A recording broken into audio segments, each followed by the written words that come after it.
So about this time last week, Ubisoft actually released a press kit for Star Wars Outlaws, and it did reveal some very interesting information about the game. So we're going to be going over all of that for you guys today. If you are interested in Star Wars Outlaws, be sure to hit that subscribe button and turn on those notifications. I'll be covering any and all news leading up to the launch of the game. But with that being said, let's get stuck right into it. Now, firstly, to just explain what a press kit is, it is essentially something that a lot of development companies do for essentially content creators or even journalists, giving them a little bit of information and a lot of like screenshots and stuff like that to use in their content. It's essentially to help people promote the game, because obviously when it comes to marketing a game, a big part of that these days is actually reaching out through creators and journalists and stuff like that. They can obviously do their own trailers and all their own marketing, but it is probably one of the most effective ways these days to market your game, to actually have accessible content to, for example, people like myself who are making content on the game, and obviously like much bigger companies like IGN and stuff like that. So that is essentially what a press kit is. It just contains a bunch of like screenshots and maybe the logos, just a bunch of little assets that we as creators and journalists can use in our content covering the game.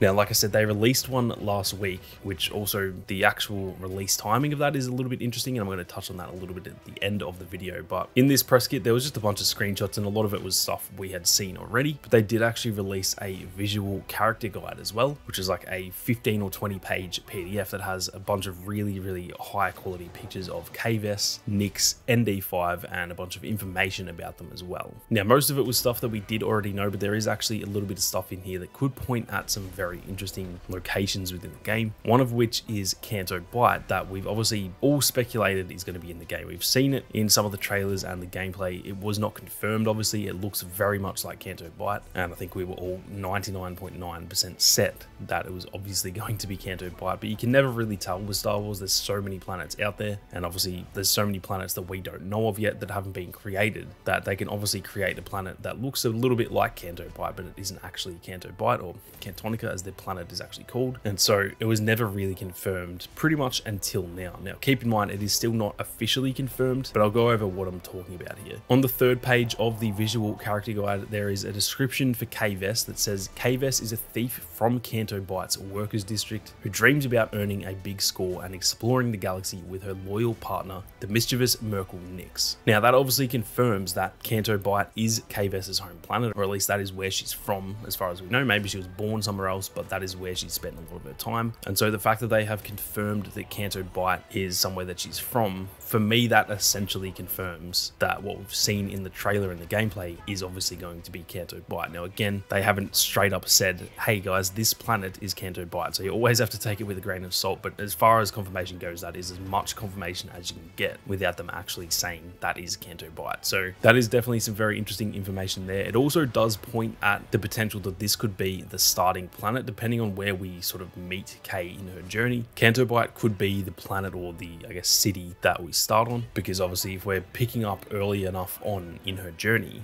if she's from there, then obviously we might get to do a little, maybe like a heist with her or something like that, and steal her ship or buy her ship, whatever she ends up doing there, and then getting off planet if that's what she wants to do. So it is a good chance that Canto Bight is actually going to be the first planet that we get to play on, almost in the same way that obviously in Star Wars Jedi Survivor, Koboh was the main planet. That's where you spend pretty much the majority of your time, but we actually start on Coruscant. Coruscant has the little like intro tutorial sort of section of the game, and then we get off world and go to Koboh, which is the main planet. And obviously in this game, Tashara is going to be essentially the Outlaws version of Koboh. So I think there's a very good chance we actually start on Canto Bight. We get a bit of an introduction to her character, get a tutorial and all that kind of thing, and then we actually get off world and potentially go to somewhere like Tashara to get off grid or something like that. So that right there is some very interesting information, and like I said, as far as I'm concerned, that is confirmation that Canto Bight is the planet that we've seen in the trailers. Now, the rest of the character guide kind of just goes through a bunch of images and essentially just points out little elements of Kves and Nyx and ND5, going over stuff like their tattoos, for example. Like, it's not super important information, but it does just give a little bit of detail as to who they are and what they're about. Something that I found very interesting when it comes to ND5, his description says, a weathered BX commando droid turned syndicate enforcer after the end of the Clone Wars. ND5 wears a trench coat hiding scars from battles in his past. Now, the first thing I'll say, that trench coat is not doing a good job, because he's literally got a scar on his chest, so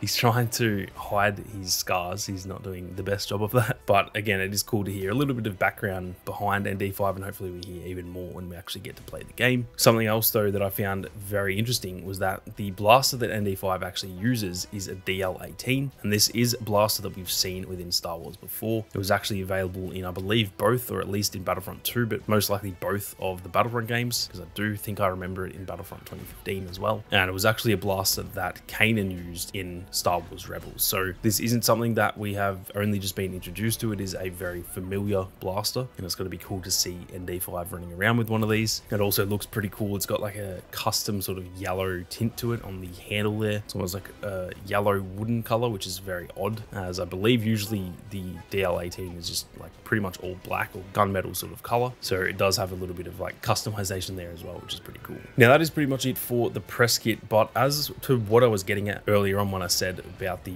I guess, release date of this press kit, this is all just obviously speculation, but I'm starting to wonder if this game could actually release in early 2024 instead of late 2024. Obviously, as of right now, we don't actually have a release date. They've just said it's going to be launching 2024. That is obviously very vague. It could be literally in January or December and anything in between. For me, I initially just thought, okay, it's definitely going to be like October, November of 2024, because that's usually when all the big games launch. It obviously makes sense for developers to launch around that time because they're going to get a bunch of initial sales, but then only a few months later, they've got like Christmas and stuff like that. There's the Boxing Day sales. That is the part of the year where there are obviously a lot of people going out and buying things because of Christmas and the holidays and stuff like that. So that is generally when these sorts of games do launch. But we've also just seen as recently as this year with Jedi Survivor that game launched in April. It was actually meant to launch in March. And so the fact we are getting so much information about Star Wars Outlaws this early on, I'm actually starting to wonder whether it could be an early 2024 release, just because all of this sort of information is coming out in August 2023. If they're launching it in over a year from now, it's actually a lot of information that we're currently getting. So that is something that I just kind of wanted to raise with you guys. Obviously, just keep that in mind that it's speculation. There's actually no information about the launch date just yet, but I'm definitely getting a bit curious about when this game is going to launch, and I may potentially make a video on,